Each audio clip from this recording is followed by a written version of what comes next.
Assalamualaikum warahmatullahi wabarakatuh. Selamat datang dan bergabung di channel ini. Sekedar mengingatkan. Jangan sungkan untuk tekan tombol subscribe. Tekan tombol jempol. Tekan tombol loncengnya. Terima kasih. Tertanda, Ursha Joe, oke? Dia juga percaya Islam adalah agama yang benar. Nah, kalau Islam adalah agama yang benar, maka agama lain salah. Nah, menurut si penanya ini, nggak mungkin ada kebenaran lebih dari 1. 2 tambah 2 ya 4. Nggak mungkin 4,1. Kalau kita berkendaraan dengan kecepatan konstan 40 km per jam dan jarak tempuhnya adalah 40 km, maka kita akan tiba di tujuan dalam waktu 1 jam. Nggak mungkin 1 jam 15 menit. Jadi kalau soal matematika saja harus pasti, apalagi soal agama. Jadi menurut orang itu, saya harus jujur pada diri saya. Saya harus menentukan agama mana yang benar. Nah, karena saya Muslim, kata dia, artinya saya menerima Islam sebagai agama kebenaran. Karena Islam agama benar, agama yang lain salah. Karena itu, kita harus mencegah agar agama lain itu tidak berkembang. Karena kalau agama lain berkembang, agama yang salah itu akan menyesatkan umat manusia. Jadi menurut dia, sikap saya yang sok membela agama lain justru akan menjerumuskan manusia ke lembah neraka. Kata orang itu, membiarkan pembangunan gereja misalnya adalah jahat, karena melalui gerejalah ajaran sesat itu menyebar. Kita mungkin memang tidak boleh menyerang Kristen dan agama lain katanya, tapi kita harus berusaha mencegahnya agar jangan berkembang. Lantas dia kasih petuah, kita harus bilang pada anak-anak kita, keluarga, lingkungan, masyarakat, bahwa berhati-hatilah dengan Kristen dan agama yang lain karena ajarannya akan menjerumuskan kita semua. Mencegah perkembangan Kristen dan agama lain dalam argumen ini adalah kewajiban yang harus dijalankan umat Islam. Gagasan semacam itu sudah sering saya dengar. Tapi bagi saya, pandangan bahwa hanya ada satu agama yang benar itu nggak masuk akal. Mari kita membahasnya secara rasional. Saya mulai dari premis saya yang paling dasar. Berbeda dengan argumen kawan tadi, saya tidak percaya bahwa di dunia ini hanya ada satu kebenaran. Kebenaran itu bisa beragam. Contohnya sederhana, soal waktu saja deh. Kalau di Indonesia kita berada di jam 12 siang, teman-teman saya di Amerika Serikat akan bilang di sana jam 12 malam. Atau lebih sederhananya, saat saya di Pulau Jawa berada di jam 12 siang, teman-teman di Bali akan bilang di sana jam 13 siang. Mana yang lebih benar? Tidak ada. Semua sama benarnya. Kebenaran itu relatif. Dan itu terjadi karena letak astronomis yang berbeda di setiap daerah akan menyebabkan terjadinya perbedaan zona waktu. Itu saya anggap bisa dianalogikan dengan agama. Seseorang menjadi pemeluk agama tertentu karena dia ditakdirkan menjadi pemeluk agama tertentu. Saya menjadi Muslim karena saya dilahirkan, dibesarkan, dikondisikan sebagai Muslim. Dan saya yakin sebagian besar dari Anda juga begitu. Kita umumnya memeluk agama tertentu itu bukan karena kita sungguh-sungguh mempelajari dan menemukan kebenaran agama itu. Saya dibesarkan dengan nilai-nilai keislaman. Saya belajar tentang rukun iman, rukun Islam. Saya berteman dengan teman-teman yang mayoritas Islam. Orang tua saya sholat. Keluarga besar saya merayakan Idul Fitri. Saya belajar sejarah Nabi dalam perspektif Islam. Saya belajar mengaji. Saya diajari puasa, saya diajari sholat. Guru saya menanamkan ajaran bahwa Islam adalah agama yang benar, dan seterusnya, dan seterusnya, dan seterusnya. Jadi setelah segenap proses sosialisasi itu berlangsung, ya saya jadi Muslim. Tapi kan orang lain tidak mengalami proses serupa. Misalnya saja, saya juga punya teman yang dibesarkan dengan nilai-nilai Kristen. Orang tuanya Kristen, adik kakak, tante omnya Kristen. Dia Natalan, beribadat di gereja, baca buku Kristen, dan seterusnya, dan seterusnya. Jadi secara alamiah, teman saya ini wajar dong jadi penganut Kristen yang taat. Tentu saja ini tidak berarti setiap kita menelan mentah-mentah saja ajaran yang dicekoki ke kepala kita. Kita memang bisa saja juga mempelajari lebih mendalam sebuah agama lewat buku, kajian, percakapan, atau ceramah. Tapi pada saat kita belajar, kita sebenarnya tidak bisa sepenuhnya objektif. Ketika saya baca buku Islam, saya sudah memiliki bias soal kebenaran Islam. Jadi saya Muslim karena hidup saya membuat saya menjadi Muslim. Sekarang pertanyaannya, jadi siapa yang mentakdirkan saya menjadi Muslim dan teman saya itu Kristen? Ya Tuhanlah. Tuhanlah yang menentukan saya lahir di keluarga Islam dan teman saya itu lahir di keluarga Kristen. Jadi kalau ternyata hanya satu agama yang benar, misalnya saja Islam, kesannya kok Tuhan jadi tidak adil ya? Bayangkan kalau teman saya itu dinilai sebagai kafir dan masuk ke neraka karena kekristenannya, padahal dia menjadi Kristen karena Tuhanlah yang menentukan dia lahir dan berkembang sebagai Kristen. Jadi menurut akal sehat saya, dan akal sehat itu penting loh, tidak mungkinlah di mata Tuhan hanya ada satu ajaran yang benar. Tuhan memang sengaja menciptakan banyak agama di banyak tempat, di banyak kurun waktu berbeda. Nah, kita tinggal menjalankannya sesuai dengan apa yang kita pelajari dan yakini. Karena itu, kembali ke awal. Saya membela gereja misalnya karena saya percaya bahwa ajaran Kristen adalah agama yang benar, dan karena itu harus berhak untuk berkembang. Umat Islam yang membenci Kristen adalah umat Islam yang jahat. Tuhan memberikan kita anugerah yang luar biasa bernama akal. Jadi, jangan disimpan di laci. Use it, do not waste it. Oke, setelah kita mendengarkan apa yang disampaikan Orlando tadi ya, Armando tadi, bagus juga. Ya. Hanya kalau dianalogikan dengan waktu yang berbeda, agama dianalogikan waktu yang berbeda di tempat yang berbeda, jadi kesannya ya dangkal sekali dalam benak saya. Agama itu dianalogikan dengan waktu. Kita harus sadar betul bahwa memang kita nggak boleh langsung menyalahkan dan tanda petik benci ke orang yang tidak seiman, nggak boleh itu.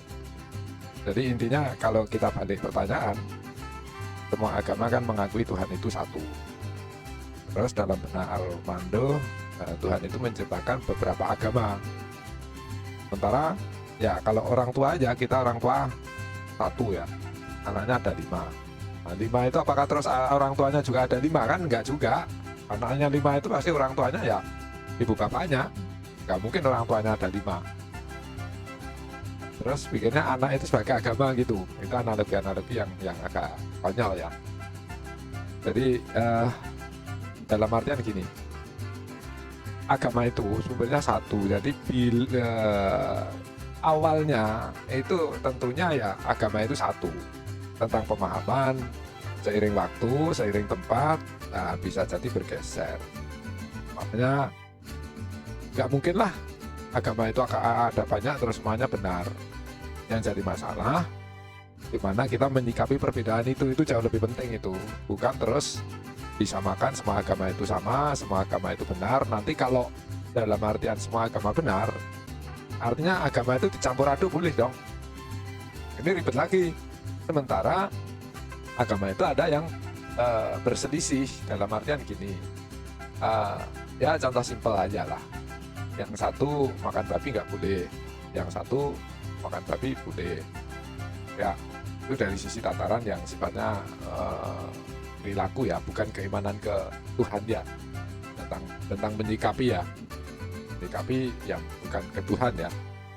Nah itu aja, andai kata itu dicampur aduk, itu akan jadi ribet kan, jadi ribet.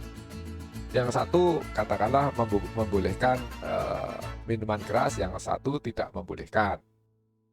Nah ini dicampur gitu, suatu saat boleh, suatu saat nggak boleh, karena semuanya benar. Kalau semua benar kan dicampur aduk kan nggak apa-apa. Berarti minuman keras juga boleh, nggak minum minuman juga boleh. Semuanya nggak ada halal haram, artinya jadi agama itu jadi tidak ada. Agama itu tidak ada, tapi boleh nggak boleh sudah hilang. Tuh.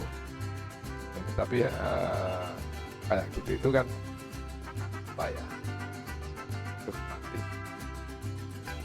nah kayak gitu itu rancu. Kita harus tahu betul Tuhan itu satu. Jadi agama itu yang awalnya memang satu, itu aja. Kan jadi beda-beda. Nah ini karena ulah manusia itu kan umumnya ya secara sadar itu kan ingin keberadaan diakui, kehebatannya, mungkin keunggulannya. Nah ada bentuk-bentuk kalau mungkin dia dikagumi, terus ingin dianggap nabi atau apapun lah, mengaku nabi kan juga ada kan, nabi ke-26 gitu. Nah ingin diakui keberadaannya, tapi yang benar itu ya satu, yang sumbernya satu. Nah tentunya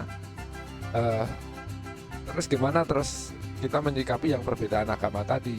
Ya kita fastabiqul khairat, berlomba-lombalah dalam kebaikan, menunjukkan nilai-nilai kebaikan dari agama yang diyakininya. Ya, agama yang diyakininya.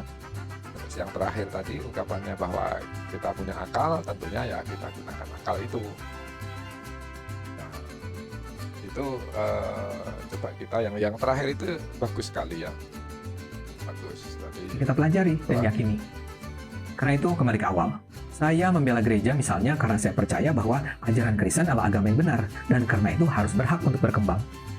Umat Islam yang membenci Kristen adalah umat Islam yang jahat. Tuhan memberikan kita anugerah yang luar biasa bernama akal. Jadi jangan disimpan di laci. Use it, do not waste it.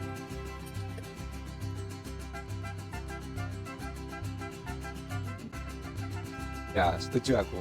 Jadi kita terhadap perbedaan itu bukan benci ya. Jadi tentunya kita harus sadar betul, jangan sampai kita ini kalau semua anggap agama itu benar, nanti kita akan jadi meremehkan agama kita juga. Artinya menempatkan kita nggak jadi pede dengan keyakinan kita, kan gitu.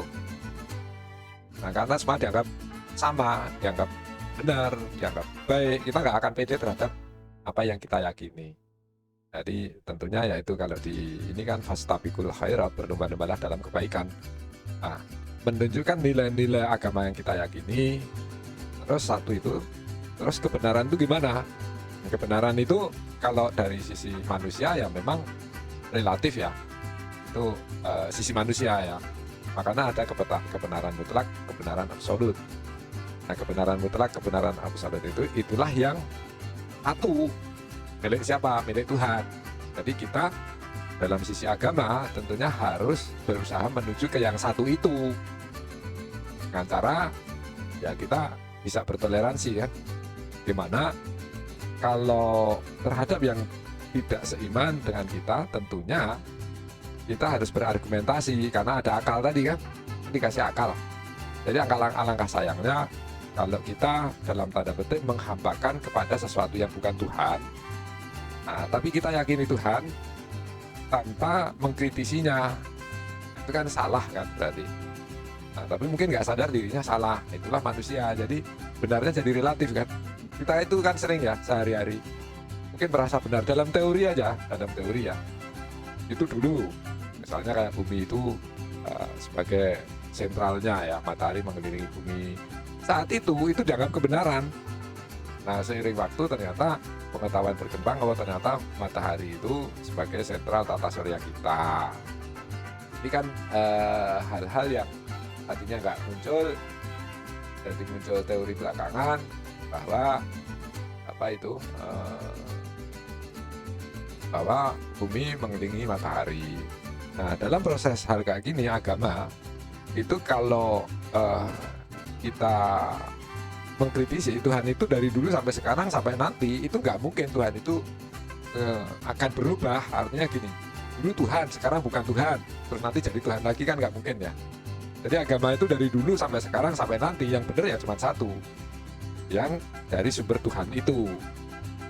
Kalau ada sementara memahami bahwa Tuhan itu bikinan agama itu bikinan manusia, ada yang memahami semacam itu ya, itu nanti agama itu jadi bisa juga konspirasi kan gitu, karena bikinan manusia biar dianggap hebat kita bikin suatu strategi atau sistem untuk mengakui bahwa nanti semacam itu dengan konspirasi. Agama itu nggak konspirasi, agama itu dari Tuhan yang satu. Tentang prosesnya ya kok akan berbeda-beda. Nah, itu berarti manusianya yang berperilaku mungkin menyimpangkan atau tanpa sadar dibelokkan oleh hawa nafsunya. Mungkin itu kalau saya ya melihatnya ke sana. Jadi kita pakai akal kita dengan hati kita. Perbedaan itu niscaya ya, suatu keniscayaan. Tapi bukan berarti terus sesuatu yang mutlak kebenaran itu dari sumber yang satu terus dianggap kebenaran itu banyak. Jadi kebenarannya dalam hal agama ya. Nah, itu puncaknya apa? Puncaknya kalau di Islam itu ya rukun iman itu. Jadi rukun iman itu puncak dari bahwa kita benar nggak keimanannya. Karena agama itu, semua agama kan ada akidah ya, artinya sesuatu yang mengikat tentang keimanannya, tentang kepercayaannya. Itu kuncinya. Jadi kalau keimanannya meleset ya berarti itu agama itu jadi masalah nantinya. Karena Tuhan itu satu, nggak mungkin Tuhan itu banyak dengan agama yang banyak itu terus semuanya benar. Nanti agama jadi campur aduk, kita nggak pede dengan agama kita. Nah, itu juga nggak sehat juga. Tapi nanti akhirnya apa? Nggak melakukan ketaatan pun nggak masalah. Nah, karena dia kalau misalnya melakukan itu pun dengan paham yang Armando tadi, berarti agama itu ajarannya dicampur-campur pun nggak masalah, kan semuanya benar. Ini masalah itu. Jadi kita ya kalau saya ya melihat hal kayak gini ini pendangkalan terhadap nilai-nilai agama. Jadi agama itu dari Tuhan ya.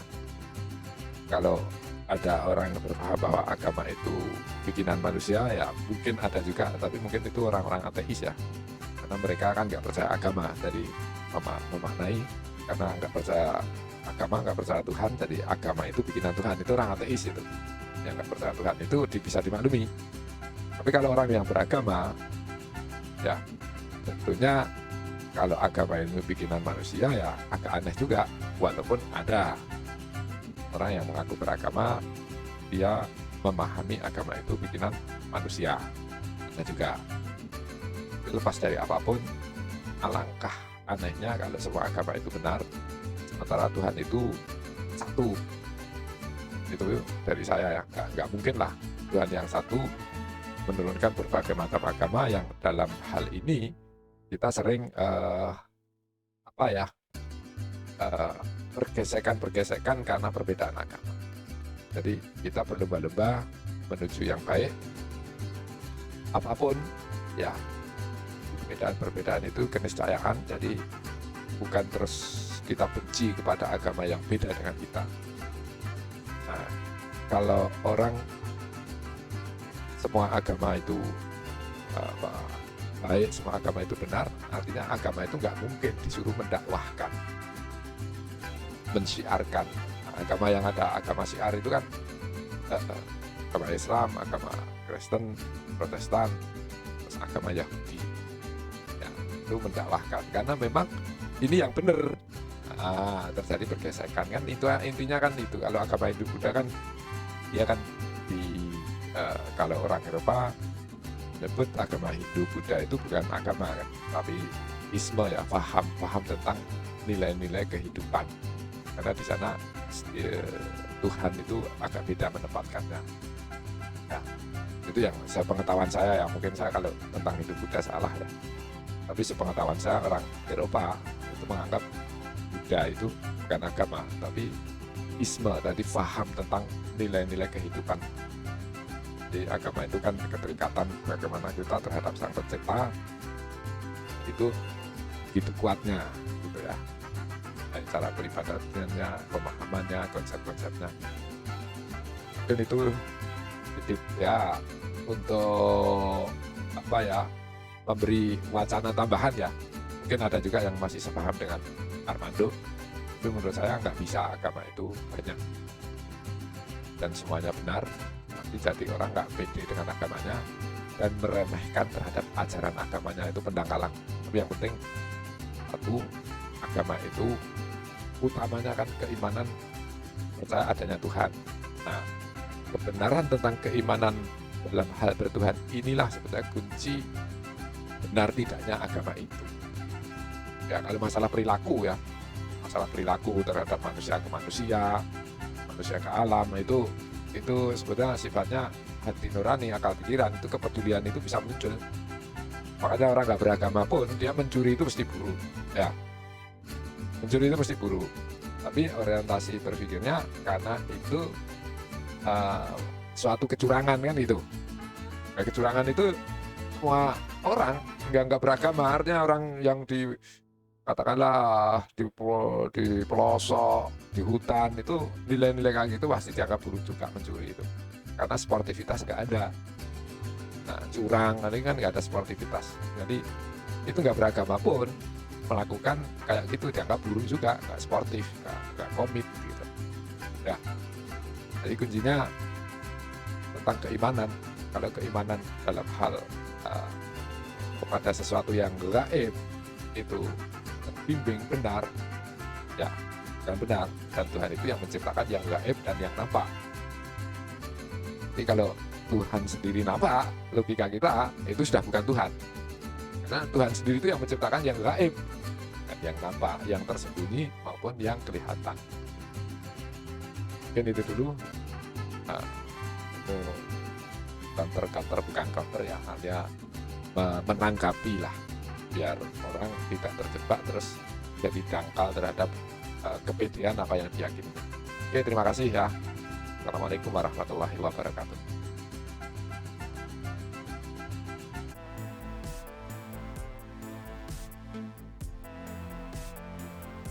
Jungan Sunkan Sunkan, Untuk Tikon.